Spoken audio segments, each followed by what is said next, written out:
Há muito tempo eu ouvi dizer que um homem vinha pra nos mostrar que todo mundo é bom. Bom, cumprimento a todos, agradeço a oportunidade de poder participar desse evento. E fiquei imaginando, com essa proposta de estar contribuindo aqui com algumas frases citadas por Nietzsche. E acredito que o mais conveniente para esse primeiro momento é lembrar de uma delas que está relacionada à questão do niilismo, que você já mencionou na introdução, que diz o seguinte: você tem o meu caminho, eu tenho o meu. Quanto ao caminho certo, o caminho correto, o único caminho, ele não existe. Quando eu recebi o convite para estar vindo aqui, para a gente estar conversando, fiquei imaginando o propósito de um café filosófico. Muito além de simplesmente ficarmos aqui conversando sobre filosofia, mas tentarmos trazer essa experiência de Nietzsche aqui para nossas vidas, para a realidade. E diante dessa possibilidade aqui de nós estarmos conversando, eu tenho a minha verdade, você tem a sua verdade, ainda existe a verdade. Eu fiquei imaginando uma lagarta sobre uma folha. O que é a verdade para essa lagarta que está sobre aquela folha e no universo à sua volta que ela desconhece? Então, quer dizer, a verdade não existe. O que existe são diferentes perspectivas para que a gente possa perceber a vida. Realidades individuais. Então aí, só querendo participar daquele provocar. Provoca. Nietzsche provoca. Dentro dessa perspectiva de verdades individuais, quebra-se todo aquele paradigma da verdade universal, chamado idealismo. Verdades universais que aparentemente doutrinavam ou colocavam as pessoas dentro de universos coletivos, o mesmo discurso. Então, dentro dessa perspectiva, Nietzsche faz o quê? Desconstrói toda essa. Não posso mudar minha vida. Tenho minha família, meus pacientes e alunos. É tarde demais. Essa solidão, porque a solidão já é a própria condição, como eu vai dizer. E a sociedade moderna, ela rejeita o sofrimento, e rejeitando o sofrimento, ela rejeita a solidão. Porque o sofrimento, nessa lógica, ele me leva a uma condição de solidão que ele me afasta da sociedade, assim como na hora que eu vou dormir, e me leva a refletir a minha própria existência.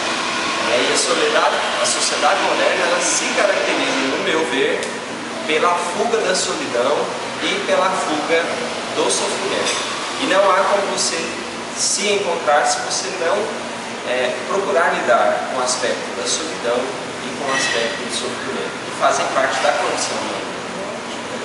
Eu aprendi que o sofrimento é tratamento de beleza para a nossa alma.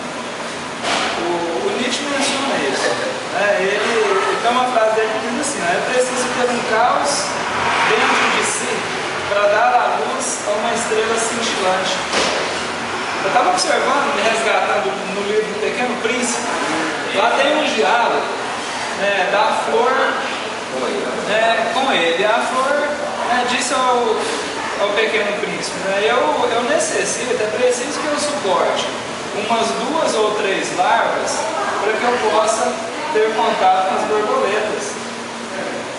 É preciso que eu suporte 2 ou 3 larvas se é que eu quero ter contato com as borboletas. Então, olha só que interessante, o aspecto do sofrimento é observado por essa ótica.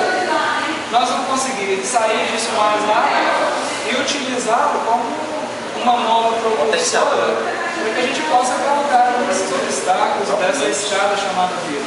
Fantástico. Aquilo que não nos mata, nos deixa mais fortes, fala de mim. Se eu não conseguir lidar com as dificuldades que as pessoas têm de lidar com as pessoas, eu não conseguirei ver o lado bom das pessoas, que só é conquistado com o tempo. Ninguém se mostra totalmente no primeiro momento, as pessoas vão se mostrando à medida que elas vão se conhecendo. Interessante. professor Johnny abordou o aspecto da felicidade, né? E Nietzsche relaciona isso, né, com a capacidade do esquecimento. Ele afirma que não poderia haver felicidade, jovialidade, esperança, orgulho, até mesmo um presente, se não houver um esquecimento. Não consegue viver mesmo sem querer.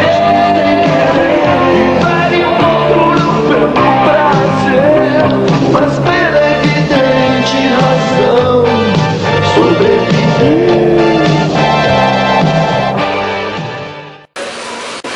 Solidão física, solidão social, solidão espiritual, solidão de pensamento e solidão familiar.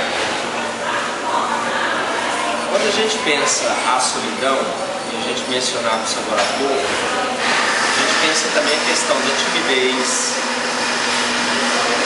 que ao contrário do que a sociedade insiste em ver, do que a psicologia mesmo já mostrou, ela não é um defeito, mas dentro da perspectiva de Nietzsche, a solidão ela pode ser vista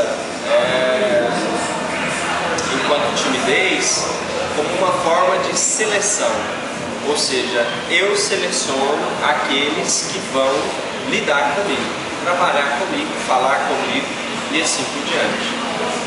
Então a timidez na realidade ela seria uma máscara social, assim como qualquer outra máscara social que limitam a nossa permanência na sociedade, assim como outras formas também. Então, dentro dessa perspectiva, o músico é solitário, o palestrante é solitário, o professor é solitário, o pai é solitário, a mãe é solitária e assim por diante. Mas isso ainda não responde à pergunta central, que é o que é solidão. Então, solidão em Nietzsche seria uma ampliação do real. É aquele momento em que o indivíduo ele não consegue ver a realidade como realidade, ou seja, ver a si mesmo no contexto em que está, e aí ele amplia essa solidão, esse sólido, esse real, e torna o real algo digno de solidão, ou torna ele mesmo alguém solitário. Então, ao mesmo tempo que a solidão é uma dificuldade do indivíduo lidar com si mesmo e com os outros, é uma dificuldade do indivíduo ser visto pelos outros e ser notado por si mesmo. Então, a solidão, no aspecto negativo, seria a não percepção, e no aspecto positivo seria, então, essa autopreservação do indivíduo. Uma vez que, no caso do tímido, esse indivíduo, na realidade, não se relaciona com todos ou escolhe com quem ele vai se relacionar para se proteger de si mesmo e dos outros. No vai e vem do dia a dia, dezenas, centenas de pessoas cruzam nosso caminho. E no meio de tanta gente, tem como se sentir sozinho? Há quem acredite que sim. O ser humano precisa um do outro, então é por isso que eu acho que é ruim ficar sozinho. A sensação de angústia, de depressão, de vazio. Isso acontece quando sofremos de solidão, sentimento temido por muitos e bastante comum entre as pessoas. Todo mundo já se sentiu sozinho uma vez na vida, né? Você fica isolado, sozinho, não ter ninguém,